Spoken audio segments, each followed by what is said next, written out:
वास्तु है न्यूमरोलॉजी। आज मैं आपके अपने show astro talk bye Pallavi में आपको बताऊंगी एस्ट्रो वास्तु रिलेटेड ऐसी टिप्स जो आप घर में या अपने आप इस्तेमाल करेंगे तो आप अपने घर में समृद्धि और पैसे का बरकत आपको देखने को मिलेगी। हम अपने पैसा बहुत मेहनत से कमाते हैं, अर्न करते हैं, पर बहुत बार हमने सुनने को मिला है कि पैसा जमा नहीं हो पाता, हम सेव नहीं कर पाते, पैसा अननेसेसरी वेस्ट हो जाता है। तो आज उसी के बारे में हम बातचीत करेंगे।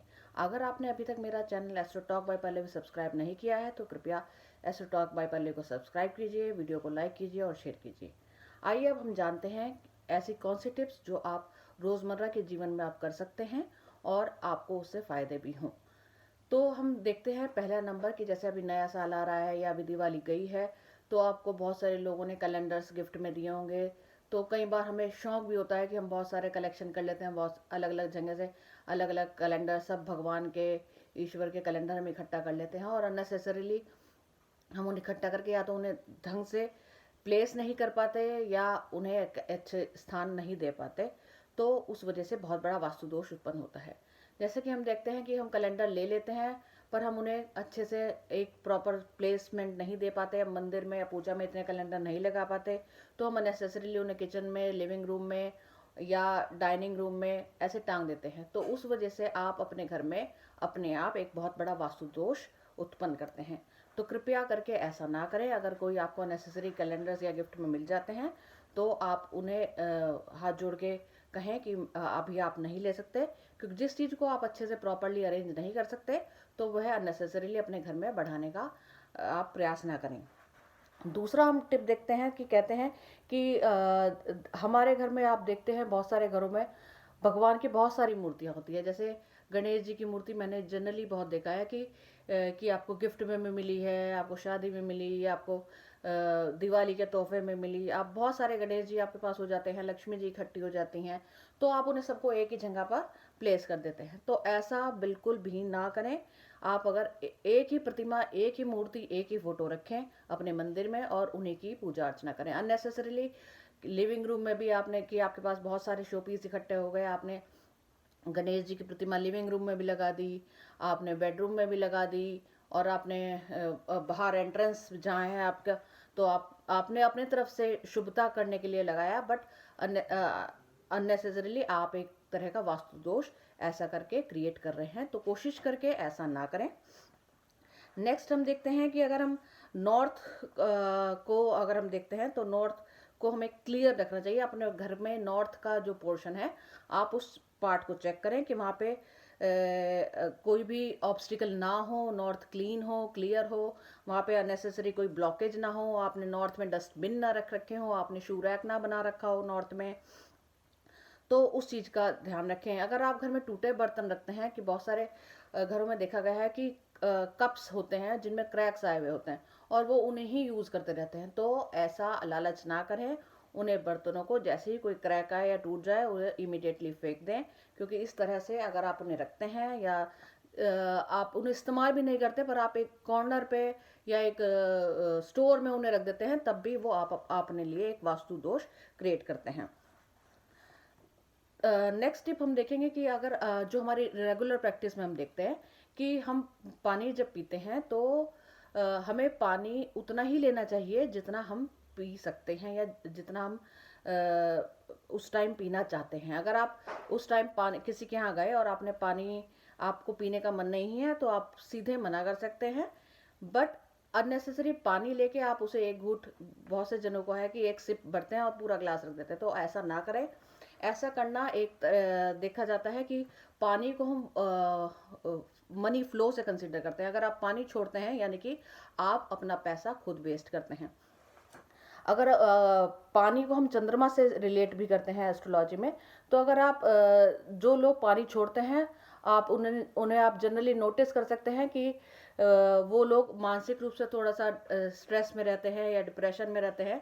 ऐसा इसलिए क्योंकि आप पानी छोड़ के एक तरह का दोष उत्पन्न करते हैं कि या तो आप पानी को फेंक देते हैं या फिर आप वो बेसिकली अगर देखा जाए तो ये भी कंसीडर होता है कि आप अपने इमोशन से दूसरों को खेलने के लिए आप आमंत्रण दे रहे हैं, या फिर कहते हैं कि आप बेसिकली उसके लिए अपने आप को आपने ओपन रखा है। तो इस वे में कहा जाए कि आप पानी को जितना पीना चाहें सिर्फ उतना ही लें, अपनी बॉटल अपने साथ रखें या कहीं जाएं तो ग्लास में जितना पानी हो उसे सिप सिप करके जब तक पूरा फिनिश नहीं हो तब तक उसे पिएं और पूरा पानी फिनिश करें। नेक्स्ट हम देखते हैं कि गणपति जी की हम जो पूजा करते हैं, जैसे कि हम जानते हैं कि गणपति जी सर्व प्रथम देवता हैं। उन्हें पार्वती जी ने उन्हें वरदान वरदान प्राप्त कराया था कि आप प्रथम पूजनीय देव होंगे। तो आप कभी भी जब भी पूजा करते हैं, किसी भी टाइम जब भी पूजा करते हैं, सबसे पहले एक गंग गणपति नमः का मंत्र ज़रूर बोलें। सबसे पहले गणेश जी को का आशीर्वाद सबसे पहले लें। उसके बाद आप जिस भी देवता या जिस भी देवी की पूजा करना चाहते हैं वो करें। नेक्स्ट आपको देखा है कि अगर हम प्रैक्टिस में देखते हैं कि कई बार हम नेबर्स में देखते हैं या अपने आस पड़ोस में देखते हैं कि हमारा बहुत अच्छा रिलेशनशिप होता है। बट अगर इस वे में कहा है कि अगर आपके घर में कभी भी कोई शाम के वक्त दही, चीनी या प्याज, अगर शाम के वक्त दही, चीनी या प्याज लेने आया है तो कृपया करके उसे देने से अवॉइड करें। क्योंकि दही, चीनी और प्याज अगर हम देखते हैं, दही शुक्र से रिलेटेड है और चीनी और प्याज का संबंध हमारी संपन्नता से होता है। अगर हम ऐसी चीज़ किसी को देते हैं तो समाव हम अपने लिए खुद ही एक वास्तु दोष या एक दोष उत्पन्न करते हैं। तो शाम के समय किसी को भी, चाहे वो आपका मित्र ही हो, चाहे आपका फ्रेंड ही हो, आप उसे दही, चीनी और प्याज देने से परहेज करें।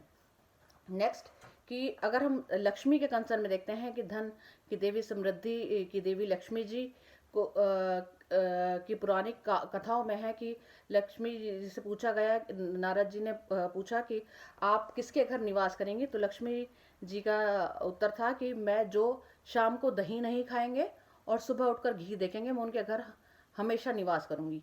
तो कोशिश करके रात को दही का सेवन ना करें, तो वो भी शुक्र को मजबूत करने के लिए बहुत अच्छा उपाय माना जाता है।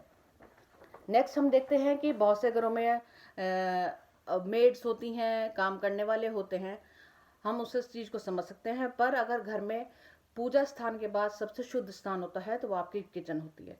तो जैसे आप अपने देव स्थान को, पूजा स्थान को रोज साफ करते हैं, उसी तरह अपने किचन का भी आपको पूरा साफ सफाई का पूरा ध्यान रखना है। शाम को जब आप सब डिनर कर लें, खाना खाने के बाद अपनी किचन को ज़रूर साफ करें। झूठे बर्तन सिंक में ना छोड़ें। अपनी जो किचन कुक टॉप है उसे आप बहुत अच्छे से क्लीन ज़रूर करें, क्योंकि अगर आप उसमें उसे क्लीन नहीं करते हैं तो आप एक अपने लिए ही वास्तु दोष अपने आप से ही क्रिएट कर रहे हैं। क्योंकि अगर किचन में देखा जाए तो सबसे ऑस्पिशियस प्लेस माना जाता है। अगर हम झूठे बर्तन छोड़ते हैं तो कहीं किसी न किसी तरह से आप अपने घर में दरिद्रता को, बीमारियों को और क्लेश को आमंत्रण दे रहे हैं।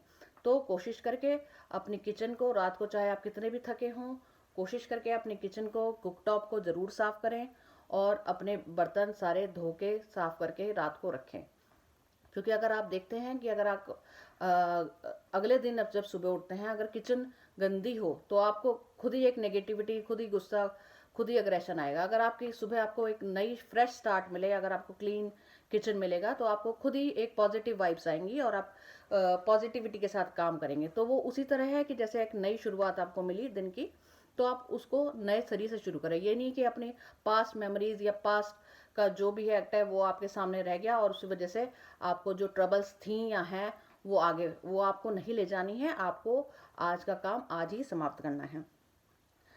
नेक्स्ट हम देखते हैं कि बहुत सारे घरों में जैसे हम कंसिडर करते हैं कि झाड़ू को भी लक्ष्मी जी से एसोसिएट किया जाता है कि अगर घर में झाड़ू है या वैक्यूम क्लीनर्स हैं, अगर उनकी पोजीशन ठीक नहीं है तो कई बार धन आने में कठिनाई होती है या धन आके अननेसेसरी वेस्ट हो जाता है। तो आप अपने घर में ध्यान रखें कि झाड़ू को नॉर्थ में या ईस्ट में ना रखकर वेस्ट या साउथ में आप रख सकते हैं। और ध्यान रहे कि झाड़ू किसी के पैरों में नहीं आनी चाहिए। ऐसा नहीं हो कि बच्चे उनसे खेल रहे हो, बच्चे उनसे पैर मार रहे हो, या आपके अननेसेसरी आपके रास्ते में आप कहीं घर में हैं और वो आपके पैरों में आ रही हो, तो ऐसा आप करते हैं या ऐसा होता है तो आप देखें ये आपके लिए एक बहुत बड़ा वास्तु दोष है। हमेशा झाड़ू को छुपा कर रखना चाहिए। तो अगर ऐसी जगह पे रखें जहाँ उसे कोई देख ना सके। अगर आने जाने वालों को वो दिखती है तो कहीं ना कहीं आप अपने लिए शत्रु खुद ही उत्पन्न कर रहे हैं। तो ध्यान रखें कि वैक्यूम क्लीनर और झाड़ू को करीने से एक जगह ऐसी जगह पर रखें जहां पर हर आता जाता जना उसे ना देख सके और आप उसे एक स्थान पर रख सकें।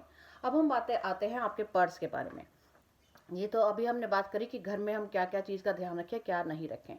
अगर हम पर्स को देखते हैं तो पर्स में जो लूज कॉइन होते हैं उनका सेक्शन आप अलग बना के रखें या उसके लिए एक छोटा सा पर्स बना के रखें।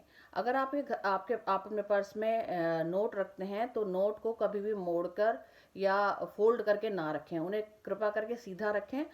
तो वो एक बेसिकली एसोसिएट किया जाता है कि आप जिस सीधे तरीके से आपके घर में लक्ष्मी का वास हो रहा है। और अपने घर में अगर आप चाहते हैं कि आपके पर्स नोटों से भरा रहे तो आप एक छोटा सा मिरर उसके अंदर रख सकते हैं। आप बस ये ध्यान रखें कि जो मिरर है उसका फेस नोट की तरफ हो, जिससे कि वो उसका डबलिंग फीचर को शो करे।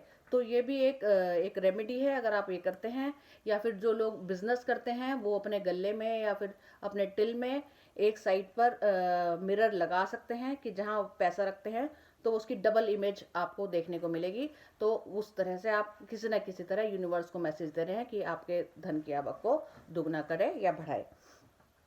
आप पर्स में हम देखते हैं कि कई बार हम शॉपिंग करते हैं तो अननेसेसरी बिल्स या रिसिप्ट जो है भरते चले जाते हैं और उन्हें हम क्लीन भी नहीं करते। तो ये भी एक तरीका से आप वास्तु दोष उत्पन्न कर रहे हैं।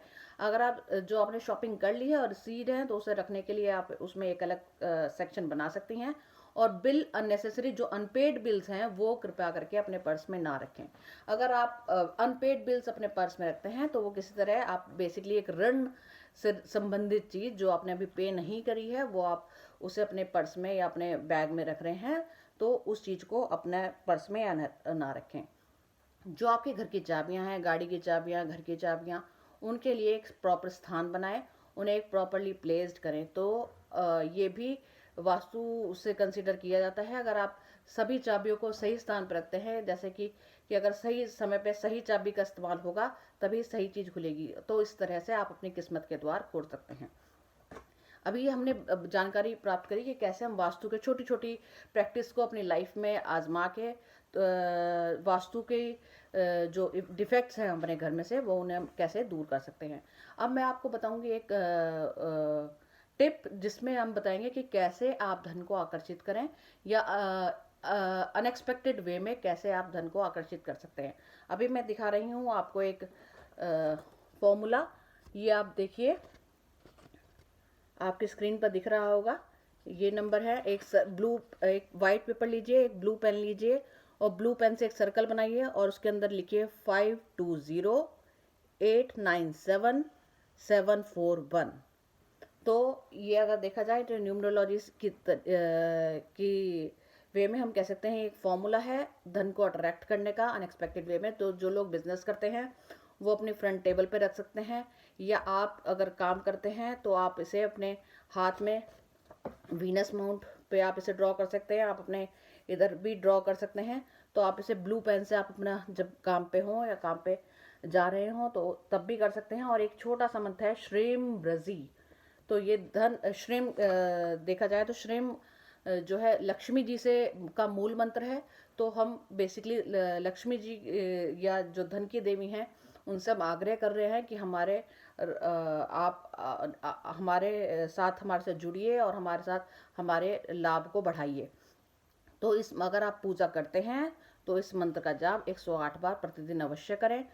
तो आपको धन के मार्ग खुलने लगेंगे और जो आपके धन के मार्ग में अड़चने आ रही हैं वो भी धीरे धीरे जाने लगेंगी। तो इस तरह हमने जाना कि छोटी छोटी वास्तु टिप्स से किस तरह हम अपने धन के मार्ग खोल सकते हैं। रास्ते में आ रही अनएक्सपेक्टेड जो डिलेज हैं उन्हें हम कैसे दूर भगा सकते हैं। तो इस तरह देखते रहिए आपका अपना show astro talk bye Pallavi. अगर आपने इस चैनल को अभी तक सब्सक्राइब नहीं किया है तो सब्सक्राइब कीजिए एस्ट्रो टॉक बाय पल्लवी।